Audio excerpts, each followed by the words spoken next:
Hi, this is Giypsy. As you can see, I have not done any videos previously. This is my first one for YouTube. I've never really been interested in doing videography, and frankly, I'm still not interested. But I've subbed a few channels in the last year or so, and I thought as a courtesy and an introduction, I would post this video. Before I tell you a little bit about myself, there's four shout outs I'd like to give to the channels that I listen to on a regular basis. And the first one is Yankee Prepper. I find Yankee Prepper's information to be well thought out and well presented. He creates videos on a variety of subjects. So thanks, Yankee Prepper. I've really enjoyed your channel for over a year now.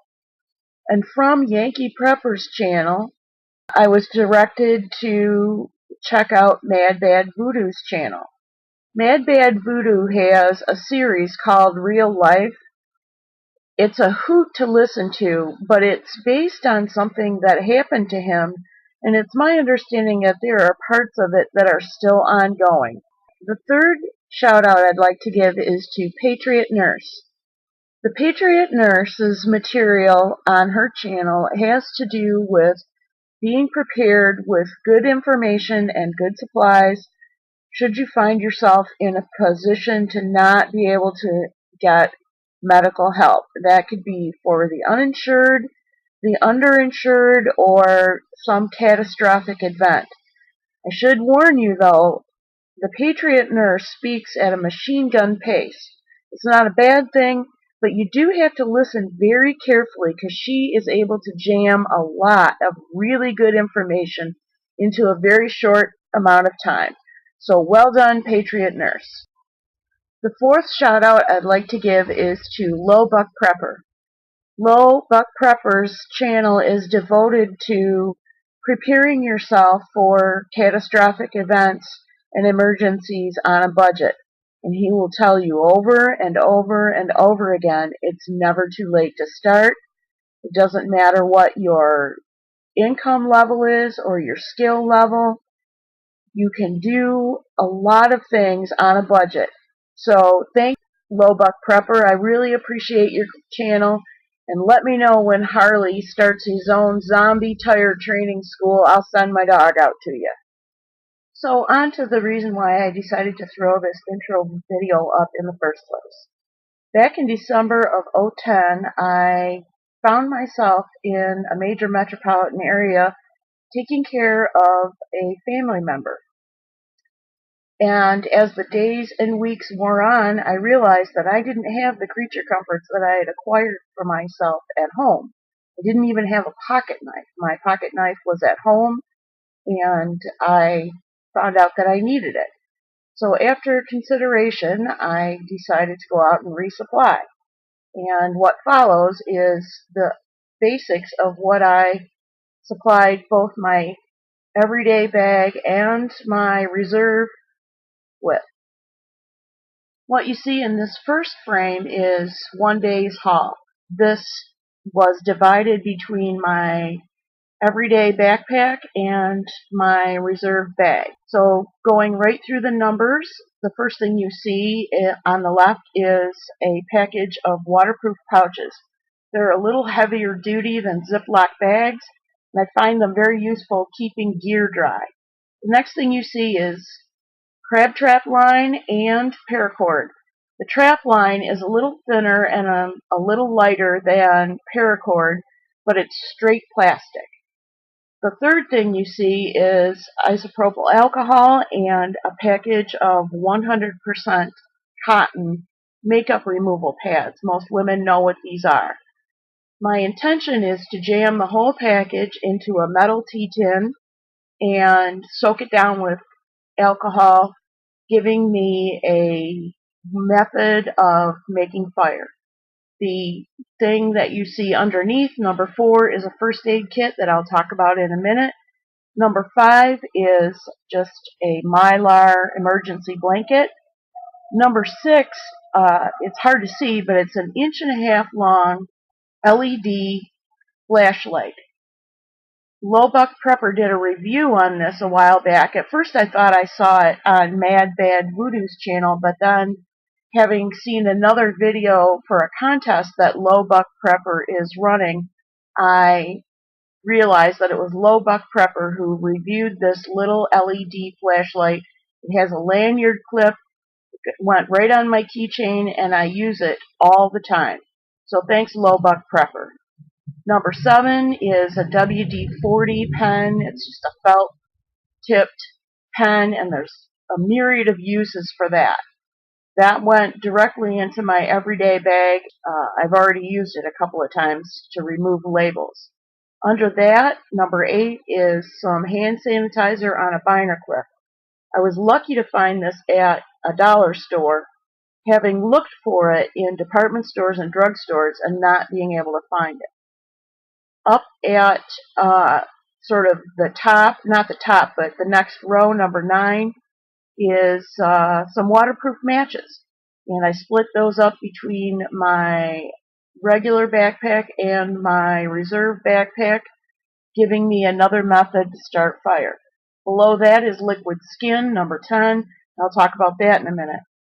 Then above liquid skin is water purification. Number 12 is a medicine dropper that is in the form of a syringe.